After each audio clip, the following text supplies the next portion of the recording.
Hello! It looks like we got a surprise newsletter. So I figured that since this is topical, why don't we talk about it? Now, right away, what sticks out to me here are the flowers at the top, along with Flowey, because if you look at Deltarune Chapter 1, these flowers were the ones in Asgore's shop. And I don't think it's a coincidence that we see Asgore trimming this hedge here. These may be the Undertale versions of the characters, but Toby is the sort to sneak in foreshadowing where you least expect it, and even in here where it would be a little bit more obvious. Also, I'm just really excited that we have Asgore featured in a newsletter, because out of all of them, he just hasn't been present, so it's high time we got to see him. So we have this development update, and I don't know if this really means anything, but the fact that we see Papyrus watering these flowers just makes me wonder, low-key, if perhaps he might be finally appearing in Chapter 4. It might be a little bit of a reach, though, because this newsletter also has to deal with the Papyrus Q&A Part 2, but it would be really cool if this was just kind of hinting to it, because I'd love to see what the Deltarune version of Papyrus is like. As for the development news, it's fantastic to hear that we're finally seeing some genuine progress, that Chapter 4 is getting near the end of its, rough development phase. And thank goodness for Toby just kind of going in depth like this, even if it doesn't give us a great idea of when it'll be released. I feel like late 2024 or sometime in 2025 for Chapters 3 and 4 is reasonable enough. And we have these lovely sprites here again. Toby always does such a great job with just the adorable pixel artwork in the newsletters, so it's just a delight to see. And of course, this fantastic artwork of Sans and Papyrus in that Mario and Luigi pose. It's been posted all over Twitter. I'll probably add something in post kind of comparing it. Given how many questions were submitted, I think it's great that he decided to go ahead and do a part 2. So let me just switch over real quick to that tab. Do you argue a lot with your brother? And a lot of this Q&A is a lot more silly banter between the two, but it's always well written and charming to see. I always enjoy the fact that Sans likes to give Papyrus a hard time, but deep down you know he cares, and Papyrus is just so exasperated with him.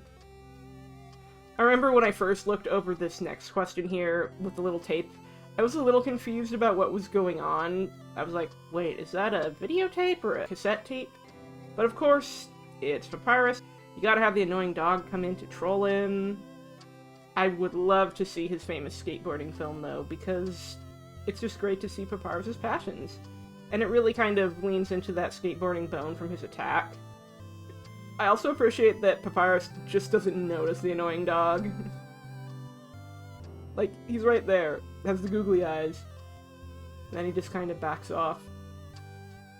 And interesting, Sans uses uppercase I here. It might just be a typo, but then again, sometimes in Undertale, Sans does have capital letters thrown in. I don't know how deliberate it is. Undertale does have a few minor typos, like in the Alfie's ending. Also, Papyrus in a detective costume. I hope we get lots of fan art of this, because I think it would be extremely cute.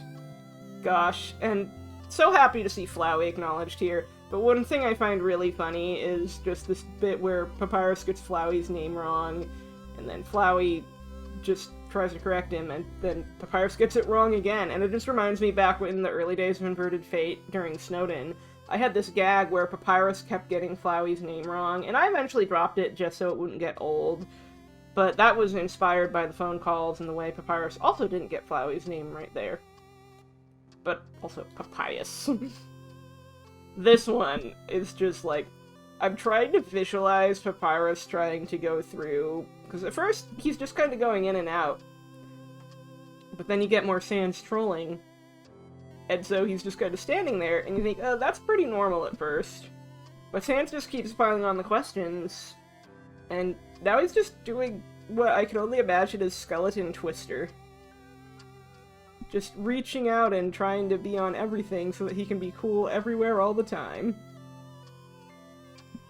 Papyrus, I don't think your bed is going to fit very comfortably on the desk, but okay there, pal. Toby's comedic timing is always great. Just these punchlines and zingers. And here we have a lovely reference to the Sans costume in Smash Ultimate. And just the fact that it's lampshading so hard the Mii costume. And it is very in character for Sans to do something like that.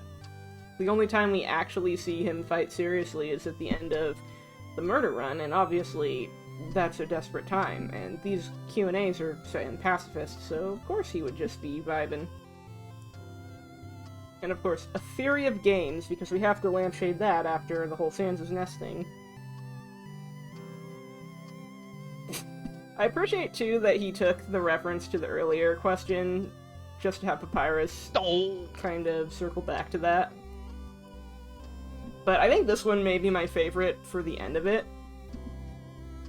Just freaking Mad Mew Mew shows up out of nowhere, and I always love to see her. She's definitely a delight.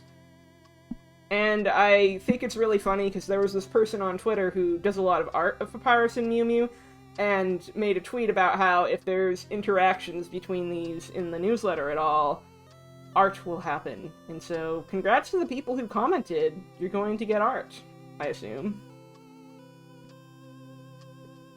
Papyrus here talks like he has some experience with circus. Is there something you want to tell us? It's pretty funny, though.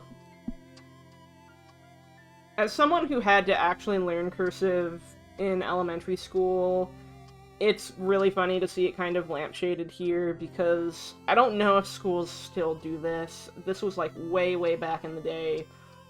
And so we learned to write cursive, and then it ultimately didn't matter, because by the time you reach high school and like college, most of your work is going to be typed. And I feel like people kind of stop writing in cursive anyway.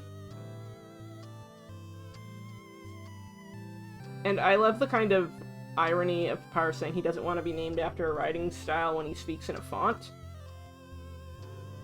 But this is absolutely a great way to end the Q&A with the frickin' scribbled on cursive. If that was done by hand and not like a cursive font, I gotta say that is pretty good cursive though, so whether it was Toby or someone else, well played. Okay, so with that we're going to quickly go back to the newsletter browser and just go over the rest of this stuff. And yet again, we see more of Papyrus watering these flowers. I wonder, like, I don't want to read too deeply into this, obviously, because it's not, like, guaranteed, but it would be so freaking funny if this turned out to be foreshadowing that Papyrus really is the knight, and he's the one who's going to open a fountain in Asgore's shop. And it would connect him to the flowers in a roundabout way. I'm not saying this is likely, but boy, it sure would be a funny way to kind of lead people into it. It's cool, too, that Toby's making all these collabs with different artists and creators. I'll have to listen to the song later. I feel like if I included it here, it'd probably be content ID claimed. But I don't know, maybe I'll throw it in the background in post. But it's just awesome, too, just the story about how he connected with her losing some hearing, and then Toby, who, because of his hard work, he ended up with wrist problems. And it's just awesome that he's willing to just kind of speak up and inspire people. It doesn't matter if you're disabled, you can still find ways to just achieve your dreams, and it's so great that he's willing to advocate for that. Obviously, it's not that disability doesn't matter. It will impact your life. I'm some flavor of neurodivergent myself, and sometimes I get really motivated about working on one thing, but then it makes it really hard for me to focus on anything else. Like, recently, I've gotten super duper into the Persona series again, and especially the character Goro Akechi, and it's inspired me to write this long fic called The Crow Cries at Midnight, which I guess I'll go ahead and link in the description if you like Persona 4, if you like Akechi. You might enjoy it. But the thing is, because I've been so hyper-focused on working on this, it's been a lot harder to find the motivation to, say, work on Inverted Fate, or do as much Undertale Deltarune stuff, and I obviously don't want to completely leave that behind, but sometimes when you are neurodivergent, you kind of get fixated on something, and that's all you can really concentrate on, and it can be both empowering and also debilitating, so there's that. I've had wrist problems before. It's just, everyone's different, and I really think that it's great when people can just build these amazing careers regardless of their personal circumstances. Just like this part right here. Even if you lose a piece of yourself, even if it feels like you can't get up anymore, you can. You can fly with one wing. You can fly without any wings. So keep singing. Keep singing. Just good stuff.